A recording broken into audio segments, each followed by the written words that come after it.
see. I think I got live audio going now. All right. How's that sound? Can you hear me? All right. I'm going to hit that fade button, folks. Look at that. Buttery smooth. Hello. Hey, welcome back. Oh, sorry. Doing a little light reading. We're off to a great start. Hello, everybody. Thank you for coming back to watch me do another live art demo. It is me, Will Pottorff, illustrator, artist, connoisseur. It's a word. What else could be said about me? That's basically it today. I'm going to be drawing along, and I hope you're drawing along with me as I draw along with myself. That's right, folks. Energy levels are a go for 0. But hey, we're going to muster through. I am exhausted, but hey, that's the part of art. You have to suffer for it. You got to suffer for your art. And that's the beauty thing about it. We got Deanna, DJ. She's going to be pumping it up. Public domain jams, because I don't want to get demonetized, because there's a chance I might make a little money off this. Probably not, but hey, baby, we gotta take that chance. Let's get into this. Today we will be drawing, thanks to a good friend of mine, Brendan Valley, asked me to draw some lesser known horror movie monsters, including the very famous, I think it's the 1983 horror film, The Deadly Spawn. I'll be drawing one of those. I actually have it already set up reference-wise on my phone. I also posted it up on my Instagram, so that's exciting. If you follow my Instagram, I'm at Will Pottorff on Instagram, also Facebook. I am recording it right now. Yeah. We're doing it live, folks. It's all tonight. It's all for you. There's a delay because it's, I don't know. That's just kind of how this live thing works on. So, you know. I mean, that's cool. It's definitely very cool, honey, and I appreciate your love and support.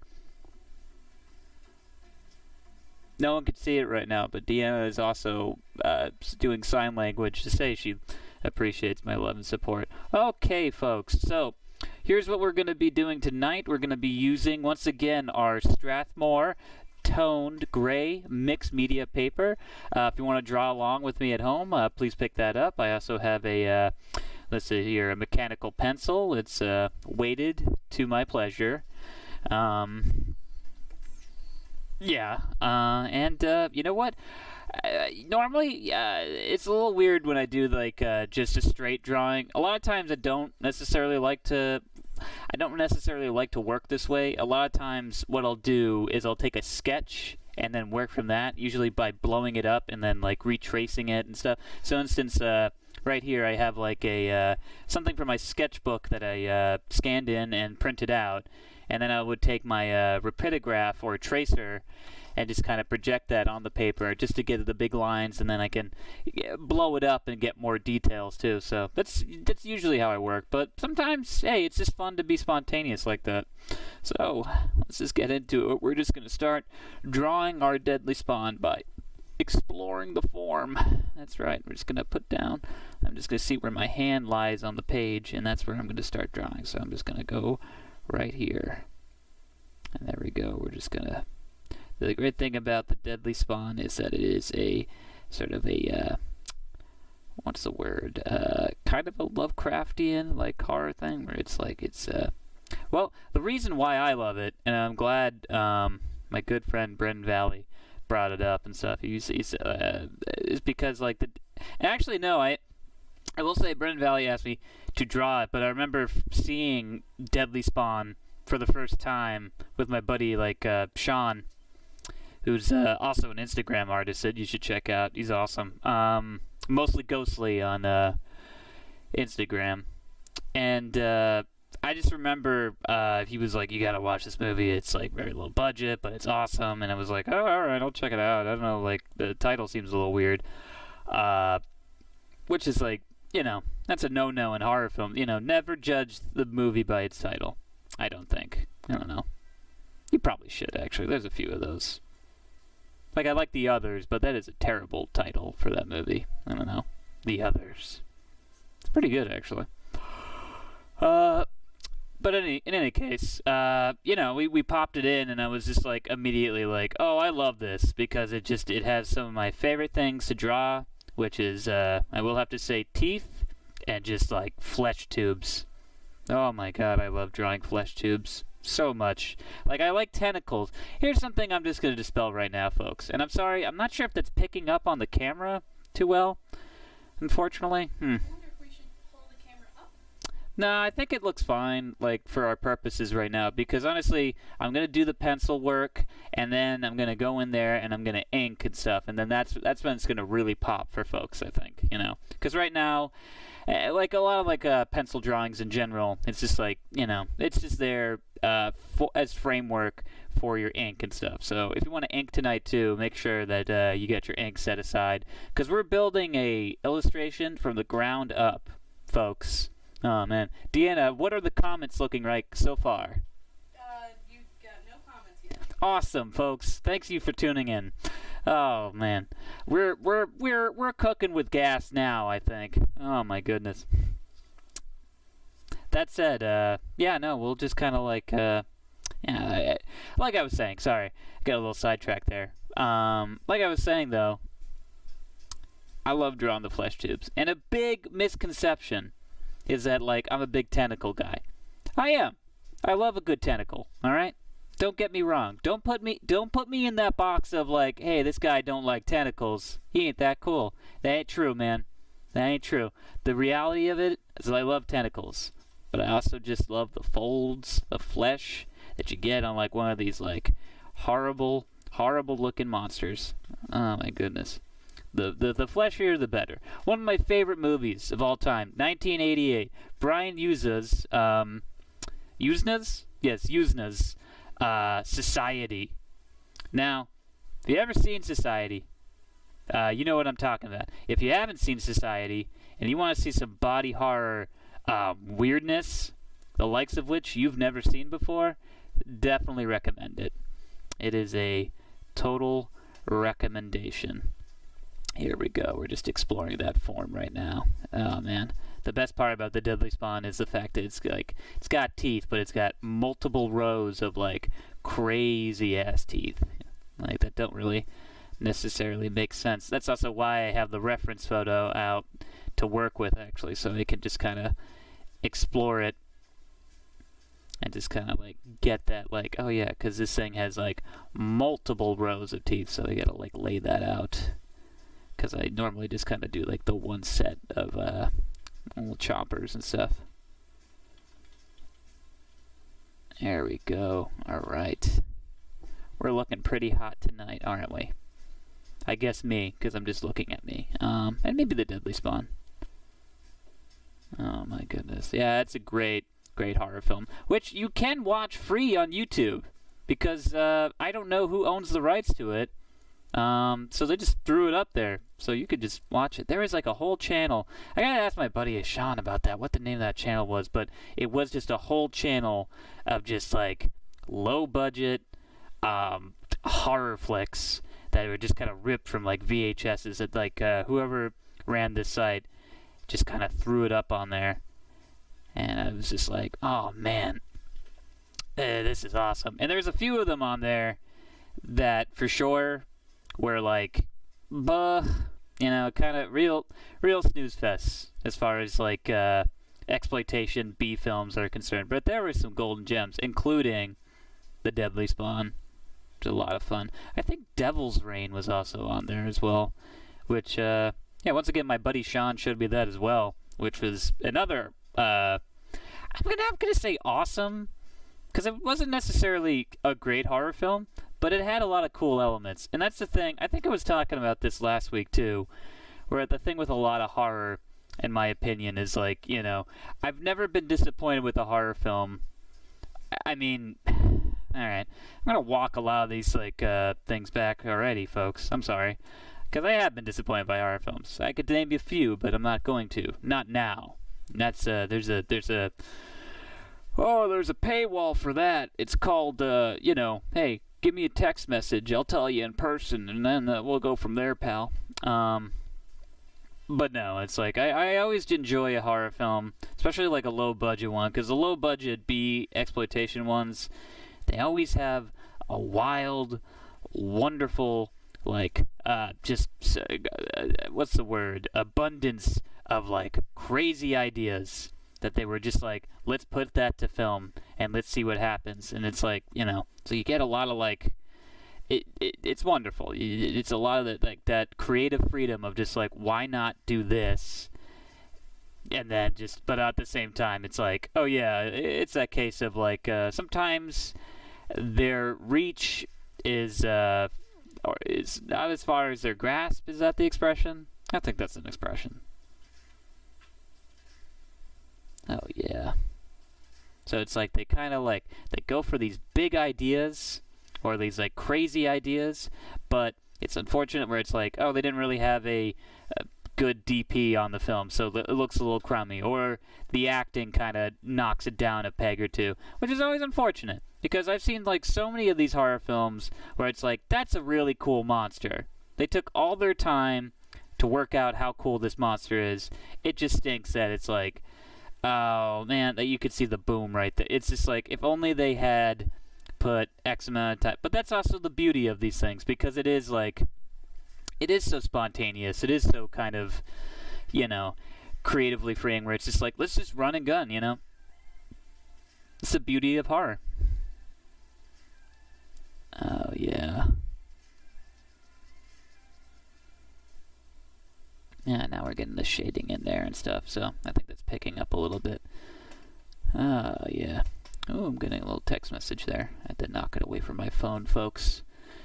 Ooh, yeah, look at that. Look at these teeth right here. Now, if I'm looking at my reference photo, and if you're looking at the same reference photo I am, I'm just going to zoom in right there. Maybe you could pick up on that, but probably not. There's a lot of detail that goes into, like, those rows of teeth, and we're just going to, like, explore that. We're just going to get in there, and, And once again, I want to make it perfectly clear. You don't have to draw this along with me at home. If you're just drawing along whatever you want, it's a different kind of monster that you're drawing, by all means, you draw that monster the way you want to draw that monster, okay? I can't control you to do that. That's not within my authority and stuff, Hey, you just do you. That's what matters, Because that's the thing. We're in it together. We're drawing together. We're having a good conversation together. You and I. And I think you know who I'm saying when I'm saying you and I. I'm looking right at you, Tina. Deanna, is there a Tina in the chat? An unseen Tina. There is an unseen Tina in the chat. So, right there. Tina. You just knew. I knew Tina was going to be here tonight, and honestly, hey, what's up, girl? How you doing? Is she saying, like, how am I doing back, or, She's like, kind of, there's like a dot, for the chat. Oh, okay, so, like, I'm waiting for her to reply. yeah, she'll reply, for sure. She's not just gonna, like, click off. Oh, Tina said hey. Oh, I got a hey, for real? Tina said hey. For real, is Tina saying hey right now, Deanna? Yeah. Are you serious? Yeah. What else is she saying? That's it. She just said hey? Yeah. Like, you're not lying to me, right? No, not lying. Because honestly, folks, I'm like, Deanna's actually being really helpful tonight. Like most nights, but very helpful tonight, because she's like reading the comments, because I can't read the comments. So if Tina is out there, like, hi Tina, how's it going? There's a dot again. Oh, okay. Just give it a second. Alright. Is she saying hey back? Wait, or she already said hey? She is saying hey, right? You're not lying to me, right? No, I'm definitely telling you the truth. Oh, okay. Well, she said, I'm doing good. She says you're doing good. Hey, great for you, Tina. Oh my goodness. Tina just left the chat. Oh. Sorry, bud. Why did she just leave the chat like that? She's having a good time. Seems like maybe she cut out. I'd be very upset if you're lying to me, Deanna. No, I'm not lying to you. Because Tina is a very good friend all the way from high school. Even before that, all the way from high school. We went all the way through high school together. Went to elementary school. We, me and a few other childhood friends, we fought like a demon clown, and like, it wasn't really a clown so much, it was an entity. We did that together, me and Tina and stuff, so, but I really forgot about that until just now. Oh no. Oh no. I just remembered something. They made an It Chapter 2. I still actually have not seen that film, but I'm like curious because like the reviews savaged it, but there was some stuff that I was kind of like curious, and it's like, well, I don't know. It's like there's elements to it that for sure. That's one of those tough cases where it's like that's a high budget horror film, which always kind of is like a red flag where it's like, uh-oh, because they don't really make the adventurous kind of same decisions that they make like on a low budget horror film where it's just like, oh, let's do that. That's kind of why I like exploitation film, really. Let me just take a little sip right here. Is the fact... It really is the fact that, like, a lot of these low-budget exploitation films, there is this, like, bizarre creative freedom where they just kind of are like, let's just go for it. And sometimes some really, really poor taste and stuff, but I love that, I really do love the subversive, because that's also the reason, like, in my opinion, like, why someone should watch film, you know what I mean? Like, sometimes it is important to challenge yourself, to watch something that is, like, kind of, like, disgusting and just kind of like have an appreciation of like, well, I guess this is out there. It's like the same thought I have like anytime I watch anything with like John Waters. Like John Waters, An American Treasure, you know what I mean? Like one of the greatest like low budget like filmmakers of all time and stuff, Baltimore Pervert, I love him. I hope to meet him someday before he, passes away. But I love that man so much. But that's the thing. Like, he just really, like, was all about that experimental, low budget, just shoot it, show it. I don't know. And there's something about that is just so, like, wonderful.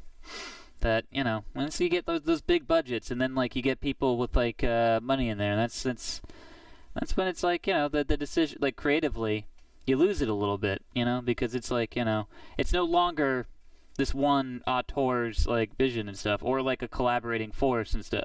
It's like, it's not just like the people making the film.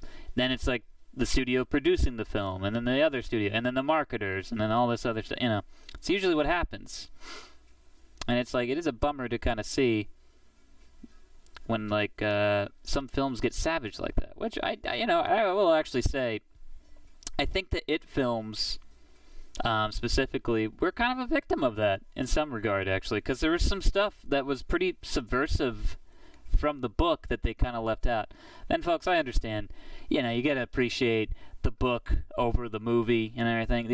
They should be two separate sort of things. But at the same time, it is like there's some core elements from the book that they kind of left out, in my opinion, that this kind of was like, man, you're missing the point of like what this whole thing is about almost at certain times. But that said, for what it was worth, when we watched it in theaters and stuff, the first it was entertaining. I'd be hard pressed not to like say I didn't enjoy watching it. But it was also kind of hard to kind of be like, oh wait, that's it? See what I did right there? Kind of. That's it? That's supposed to be the book It. You can leave now, Deanna. I don't need this. What I need is some good drawing right now, and that's what we're doing. We're drawing together. We're just exploring this horrific, deadly spawn monster together. And it's looking pretty good. It's definitely a monster as a child I would probably be terrified of. I was actually so terrified of aliens growing up that eventually I did just become obsessed with them.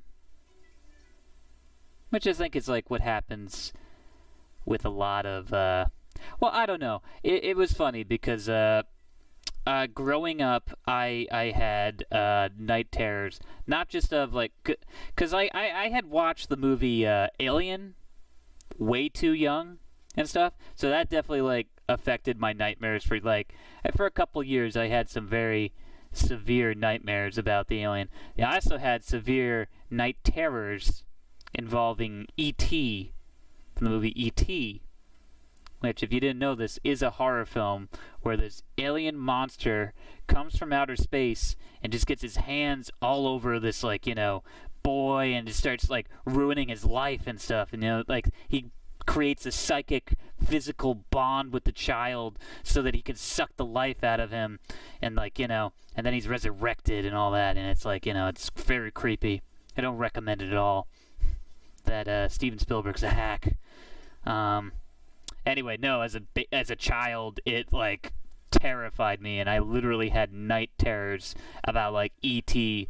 coming out of, like, my closet. And I grew up in rural New Jersey. So, like, most people think Jersey, you think, like, Newark, you think Jersey City. It's kind of like industrial park. Now, I grew up in, like, Basking Ridge in, like, Somerset County.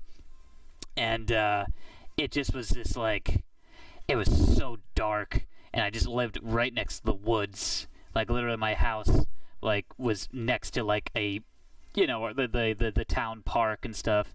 And, it was great for, like, having little parties and stuff like that and all that. But that said, it was, like, as a child, it was terrifying. It still is, because it just is so dark. And just so there's no light pollution, which is weird. And you just, like... You turn off the lights and stuff, and like anything could come out of those woods, and always like freaked the crap out of me. So E.T. profoundly affected me. But same thing with the Alien movie, and this was the point I was trying to get. There was a certain point that I just kind of became obsessed with the Alien franchise, like all the Alien movies. So like Aliens, Alien 3, Alien Resurrection. Well, at the time, that was like the only 4 Alien films.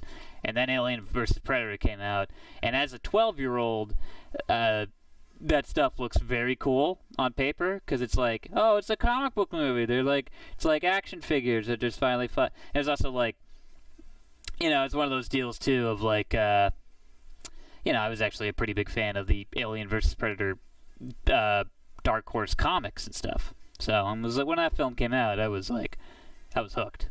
Now, it's embarrassing how many times I saw that film in theaters. But at least I didn't see Alien vs. Predator Requiem. So, let me get back onto the track with this story, though.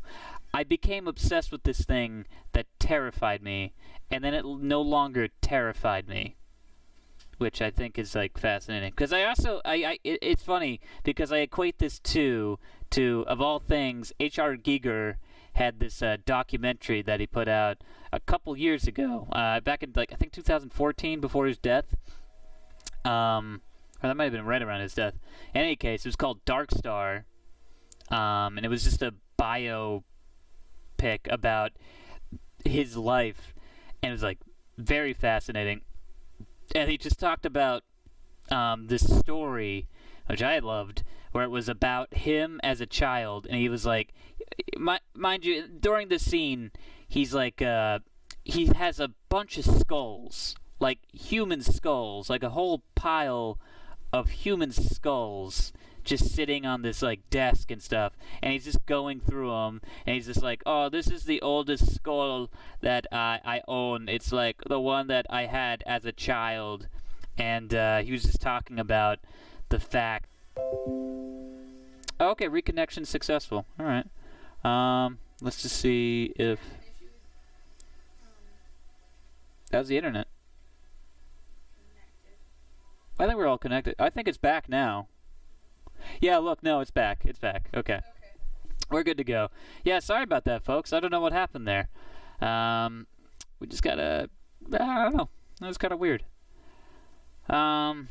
Well, I guess I just finished up that story though, where it's just yeah, H.R. Giger, just kind of a maniac that I loved, and that was also like another thing. Like those films introduced me to his work, and like I guess you could say the circle is complete.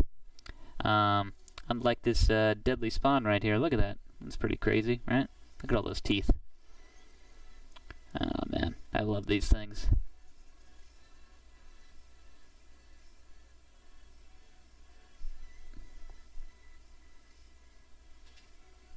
Yeah, just shading in all the big dark spots right here. There we go.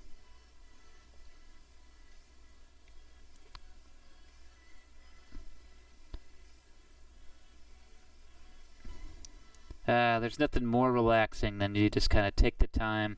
I've been drawing all day, so like really it's you know, it shouldn't matter to me too much. You know, it should be like, oh yeah, like this should be more work, but it's like oddly enough sometimes drawing something different for a period can be a release, you know.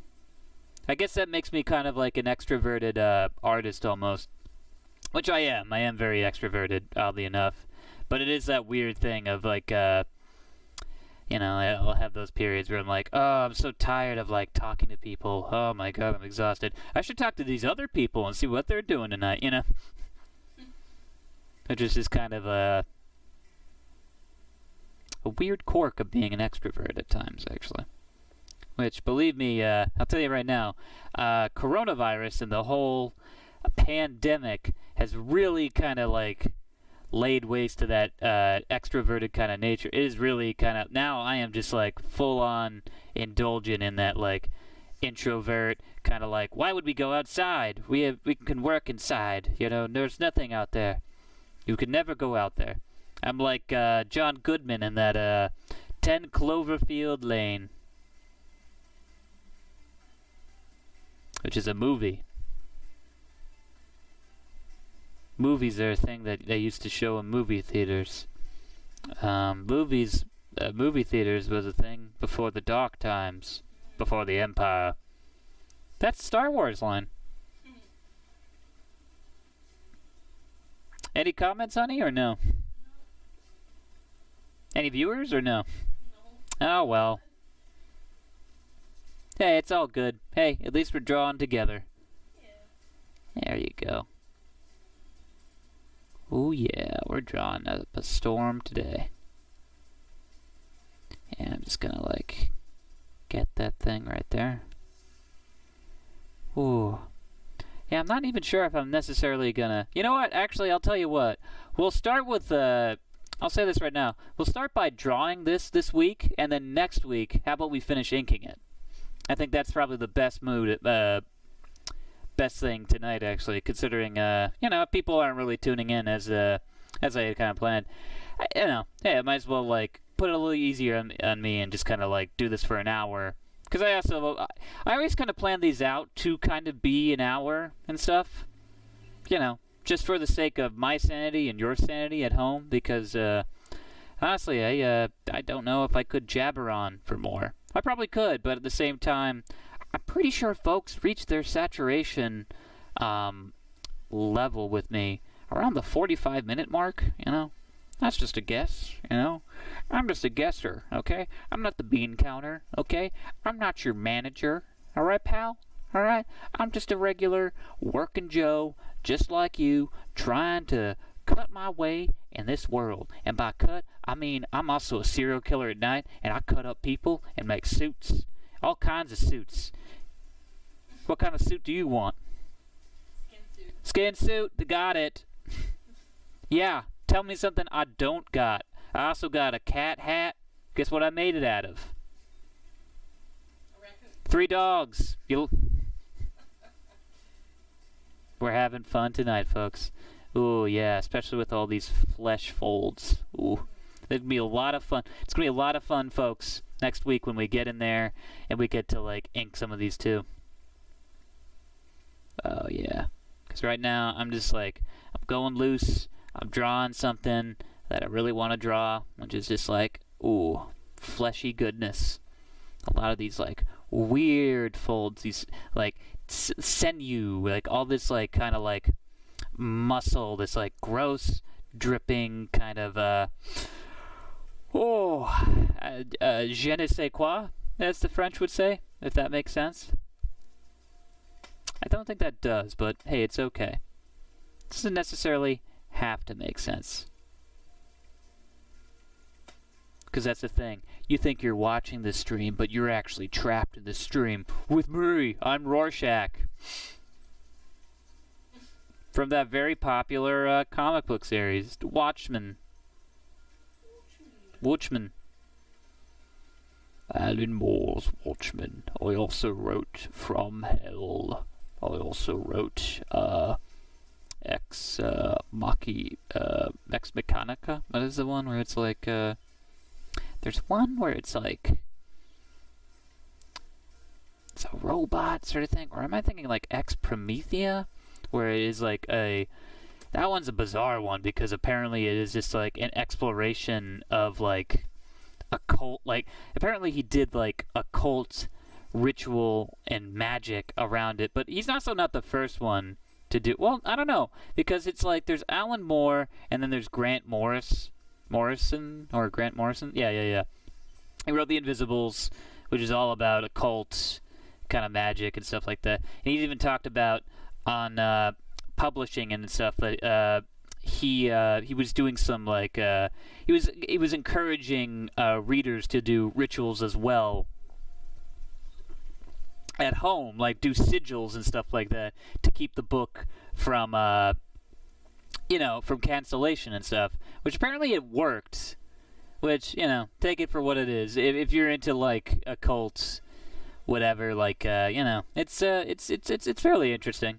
But that said, he also claimed that he wrote a character in there called, like, King Mob or something like that. I forget. I haven't read The Invisibles in forever. That in turn, like, he kind of like he modeled the character after himself, in a sense, like kind of creating like a weird super ego. Or I don't know what that is technically.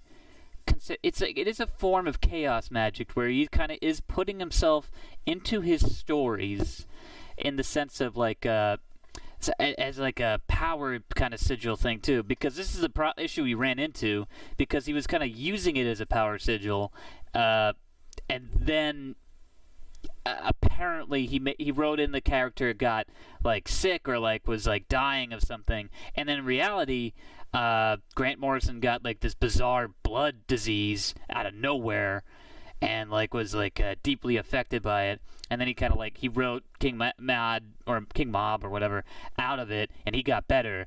Take that for whatever you want, but it is kind of a weird story with that. Who knows if that's a true thing or not? But that said, hey, I appreciate that. But I know that like him and Alan Moore are kind of like warring comic book warlocks, which is a thing apparently. You could be a comic book writer and a warlock as well, and you can war with other warlocks who also write highly acclaimed comic books, which I guess is a thing. I'm mildly confused by that as well, folks, but hey, what are you gonna do? Become a warlock. Yes, I think that is what we were all thinking. Which you should, actually. I think whatever religion you are, I completely condone this, actually. Whatever religion you are, throw it in the trash and just pursue in blood magic. That's right. Make sigils of blood. And that's how you get a girlfriend, I think. I don't know. Or a boyfriend, or whoever you want to get with. But more importantly, whatever you're trying to do at home, whatever ritual magic or like chaos magic, left-hand path magic, right-hand path magic. If you're picking up Aleister Crowley's Book of the Law, whatever you're doing, I hope you're drawing right now. I'm like Bob Ross, except Bob Ross never talked about the Enochian keys. That's right. Which my buddy Jay the Mule, who I we would run back in the way before COVID, we used to run the Studio Madness open mic together. Before we kind of like had to shut everything down, blah blah blah. But I know they haven't been feeling well, so I actually sent them a letter, and I actually did, between you and me, folks, I put in an Enochian key in there, in that letter and stuff. So they now have the power to wreak havoc on the universe. That's right. Everybody look out for a Jada Mule, because they hold the keys to the fundamental. And that's the thing. I'm cool like that. I'm very cool. Like, if you're friends with me, hit me up. Like, send me a text message. I'll send you the Enochian keys, okay? I will. I have them all. I've been reading the Satanic Bible. That thing is dripping wet with them. I'm filthy with. I don't know what to do with these Enochian keys that are going to, like, open unforetold power in not only my life, but your life as well. Who knows?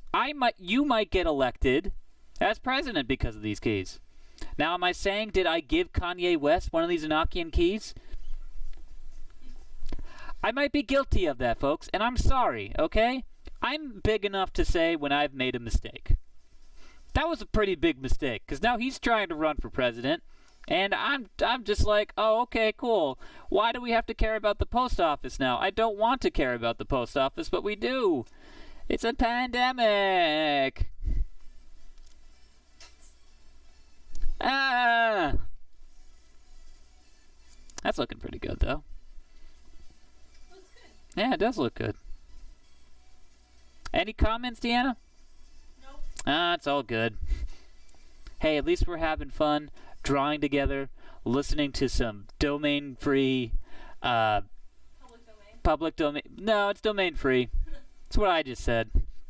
Music. We're having ourselves some cervezas. Actually, it's an Old Planters, which is a, what was it? It's a local craft brewery in Beverly that opened up. It's one of my few favorites, actually. There's a bunch of them. I can't pick favorites. They're all good in their own special way. But, yeah, this is their dry-hopped Mexican lager. I gotta say, it's pretty solid.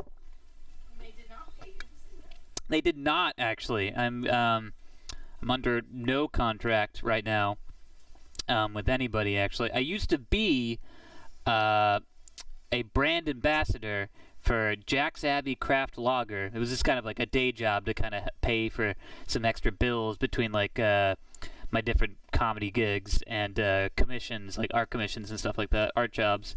Unfortunately, they're not really planning on having any public tastings anytime soon for some reason. So I'm out of a job until 2021 with them. So unfortunately, I cannot chill for Jack's Abbey Craft Lager. But I will say, still one of my favorite lagers to this day. That Jack's Abbey. There's so many of them. Well, the Oktoberfest Copper Legends out. That's pretty good. Then there's this, like, their classic, oh my goodness, Post Shift. Love that. Just a fantastic Pilsner. Very crisp. With a little lemongrass in there. You know, that's how you know. That's how you know it's good. The lemongrass.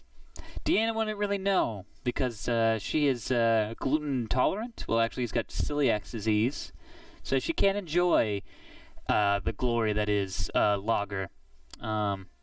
So like that classic phrase by one of our founding fathers, by Benjamin Franklin, beer is God's proof that he loves man. It's lost on her because it's also like. It's also like, what did he say? What is he talking about?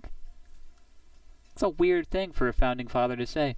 But then again, you have to remember, America was actually founded in a beer hall, in a bar of sorts, where all these little, rich dudes were just kind of like, and scholars were just kind of coming up with America as a thought form experiment. Wouldn't it be cool if we didn't have a king? Yeah. What if we had like a democracy, like the Greeks did, like the Romans did. Let's combine the republic and a democracy. Democracy? Wow, I really peeked off that on there. And that's what happened, folks, you know? Or if you want to believe that's what happened, I have other theories and everything. And it all goes back to the reptilians, which then brings us back to the deadly spawn, which is kind of an alien reptilian. Not really, it's more of a worm monster thing that terrorizes a small home in Pennsylvania somewhere, where Deanna's father is actually from, so that's fun. Pennsylvania is a neighbor of New Jersey, so I kind of know those people, you know. I want to call myself a Pennsylvanian, but, you know, that said, Pennsylvania alien. Just like the good old deadly spawn. Yeah, right now these teeth are looking a little rough compared to like my reference that I got here and stuff, but that's okay, you know. Like I said, this is all in the sketch phase, so we get to just kind of like, you know, keep it loose, but just keep it enough that we're like, oh, okay. And I gotta say, favorite thing about using this paper is just it takes a beating, and it just is like, I don't know. Anytime I draw on it, I knew it was a good paper because it just like absorbs that ink in a way that's just like it's wonderful. It does some of the best ink washes and stuff I've ever done. Like I've honestly pulled some of my best work out of this paper, and they're not even paying me to say this. I love this actually. My second favorite, I will say, is the Canson comic book paper. Actually, very good paper for ink, because it just drinks that stuff in, and oh my goodness, it is a beauty. It's beauty. I almost dropped my pencil right there, but it's okay. I'm in control, folks. And so are you. And we're in control of our world here, right now, drawing together. And that's what matters. You and me, baby. I'm going all the way. Did Tina come back? No. Tina has left us. She has left us, but it's okay. It's not like that scene from Jurassic Park. She left us. He left us. Where that lawyer, Gennaro? I forget. Either way, the lawyer dude runs away and leaves the kids in the car to fend for themselves with the Tyrannosaurus Rex and stuff. Which is kind of like, it is really crummy of him to do, but I don't know. Like, you stay with the kids, right? That's the thing you're supposed to do, right? Yeah. I don't want to sound like a monster. I just don't know. I don't know what I would do in that situation either. Where it's like, I probably would stay in the car, though. I think some maternal instinct of mine would kick in. Definitely not paternal or fraternal. What's the father version of that? Paternal. Paternal. Yeah, that doesn't kick in. It's a maternal thing. So I would take the children to my heaving bosom, and I'd be like, don't worry. They only see you if you move. The T-Rex, that is. My heaving bosom.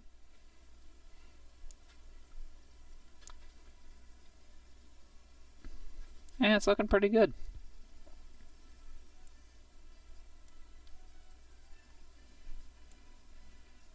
How long do you plan on the chat? What's that? Do you want to go the full hour? I'm going the full hour. Like, I told people, like, on this, I'm going to go the full hour and stuff, you know. Okay. And then I'm just going to, like, you know, now this probably pop off. Because, like I said, folks, I am exhausted. Honestly. Ay, ay, ay. I had a long day of, like, drawing, which is great. I got a lot of work done. I also got a lot of writing done.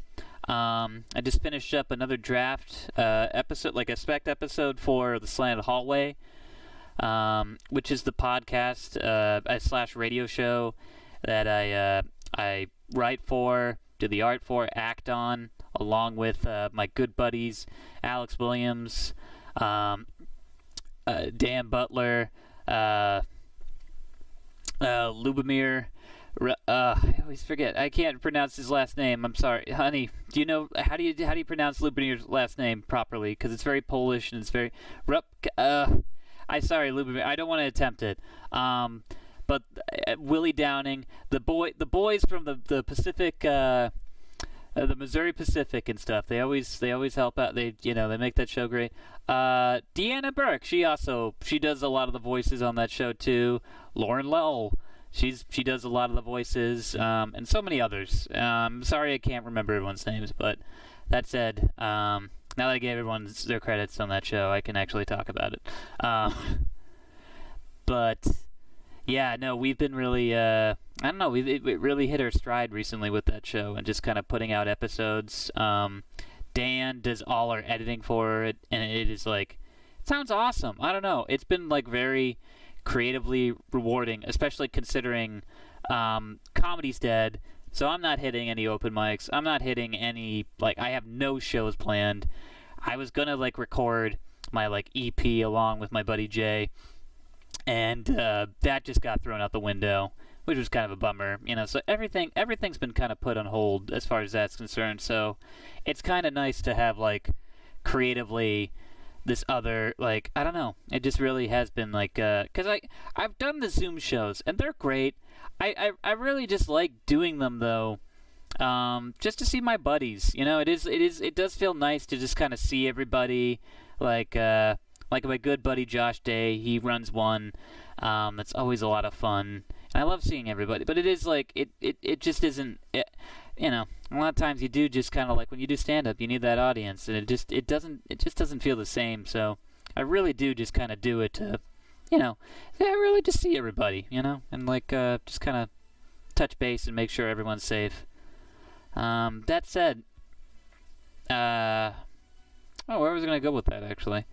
Oh, yeah, I guess I'll just finish up the thought of, like, you know, it just is good, you know, to have this, like, creative, you know, sort of output, like, this creative, like, I guess escape? That's not the word. I'm very articulate with my words. I guess an outlet. There we go. The creative outlet. Where it's like, yeah, right now, like, I just have a lot of, like, comedic ideas and just kind of stuff that are bopping around, and it's just nice to kind of put it towards,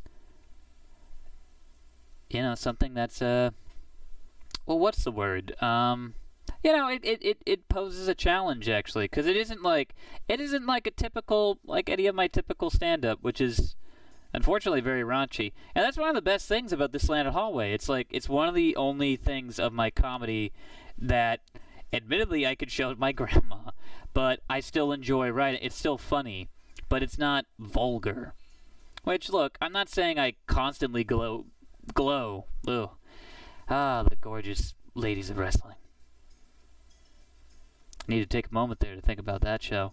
And just also the gorgeous ladies of wrestling. There's a great documentary about them.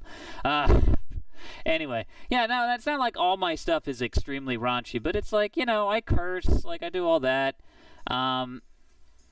But, you know, that's the thing. What's that? Yeah, I mean, like, sure, like, and my dad's seen my stand-up, and, like, along with my mom, and they love it.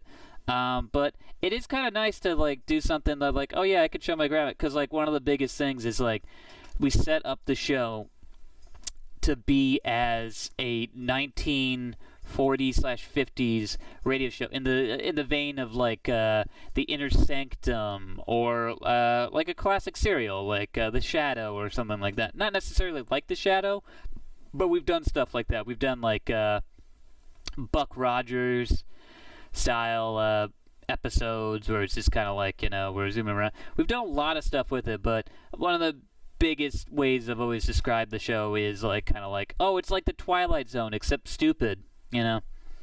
Which, take that for what it is.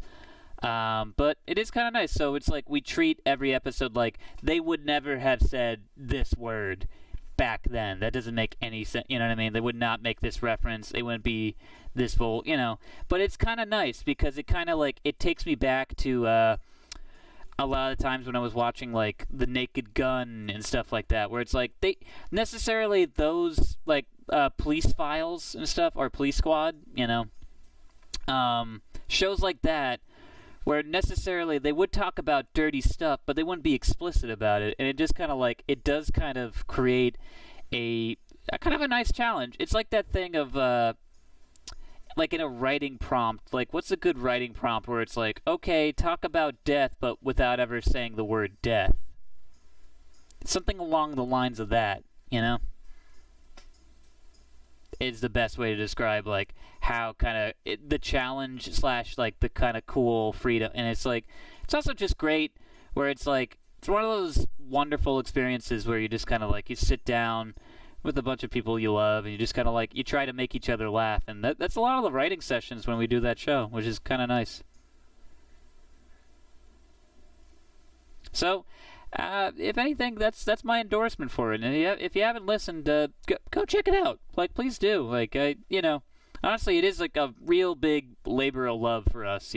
We would love to get more listeners, and we've got a lot of really great feedback to begin with. So, like, and we continue to get people coming out of the woodwork saying they like the show. So that's really wonderful, and we really appreciate those comments. But help us out by giving us a 5-star review, because we would love to keep kind of doing it like I don't know, in some capacity, like professionally. I don't know what that would look like, but that said, like we've been in discussion with a few of our other buddies. Like actually, yeah, like I think we were talking to our buddy Anthony Massa about doing a live reading or something like that, which that would be really cool, where we just basically do like a live radio play for a bunch of folks over like Zoom or something. I don't know how that's going to work out, but more details will come soon. I don't know.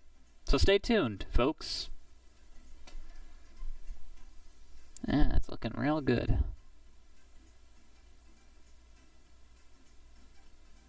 Looking real good. Yeah, I'm just kind of getting that shading down. Oh, man, I just love anything with folds, man. I really do. All right. As far as, let's see here. Trying to think here.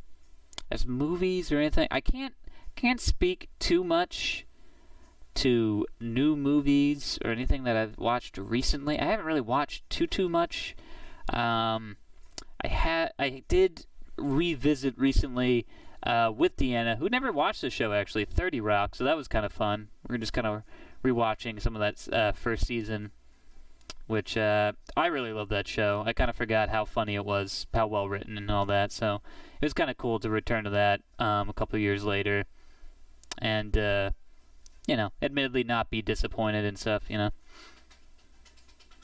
No quality dip, which is pretty cool.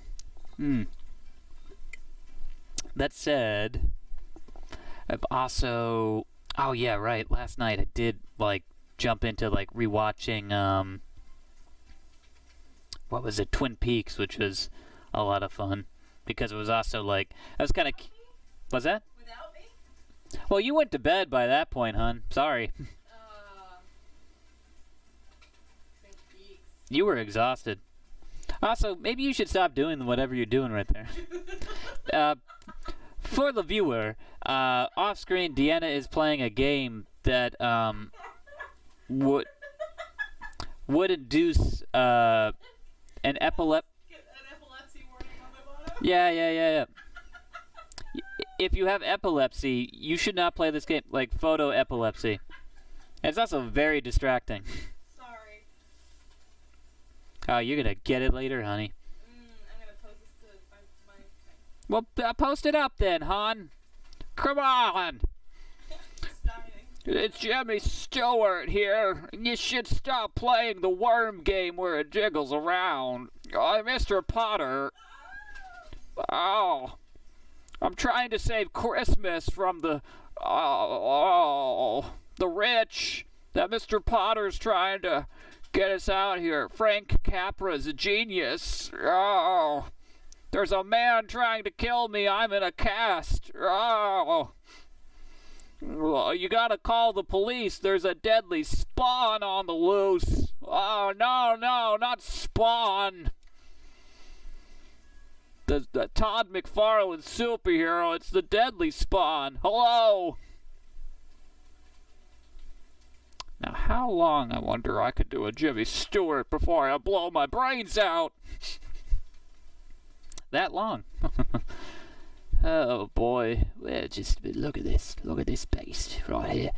Just get up there. This is sort of like you see the contours of the flesh. They just gotta go up. It would just build up all that. Like, look at that. The wriggling mess of tendons and Oh yeah, slime. I enjoy that slime, folks. A little bit of slime.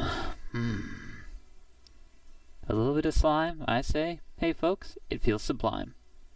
That's a Will Pottorff original. You know, put that on a frickin' T-shirt, and we're gonna sell it on my online store.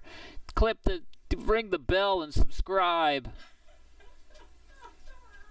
You really gotta stop playing, because it really is like distracting me. I'm so sorry. Oh, it's killing me. It's a nightmare.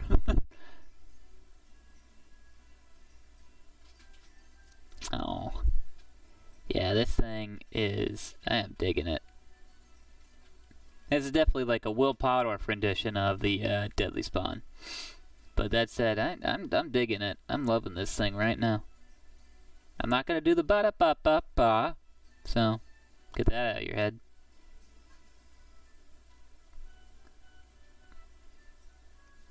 Oh, yeah. I just kinda... do that. Just do like a little outline of those lips going up the top. Yeah, you can sort of see that. I'm just gonna sort of tilt it too. Crab Rangoon does look good, hun. Wish I could eat it. Well, that's, you know.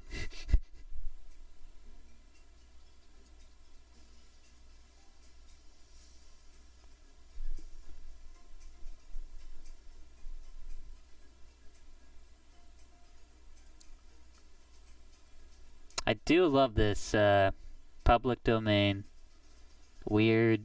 What is it? Electronic music, basically, or it just is sort of like it sounds like something that they would play like in a like a repostable meme. Yeah, basically. Oh boy, there we go. Look at that! Look at that! I'm really digging this. Actually, I don't know.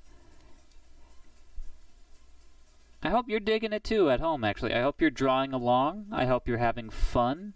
You know, we're just kind of like hitting it up, hitting it low, keeping it stanky, keeping it stonky.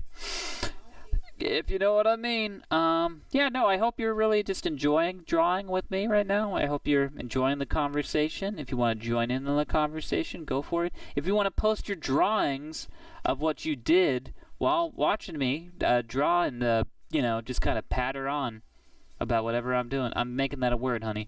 By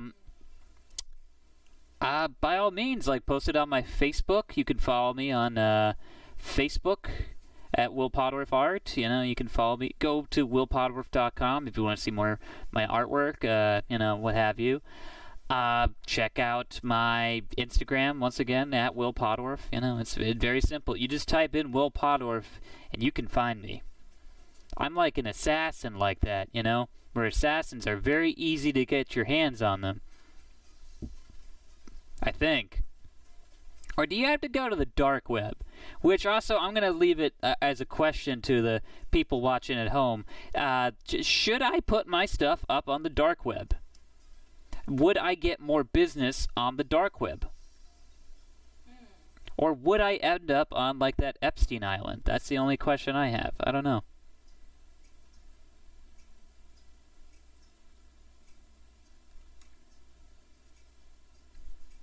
You're on 62 minutes. 62 minutes. How about that? Well, I'm gonna go till 10.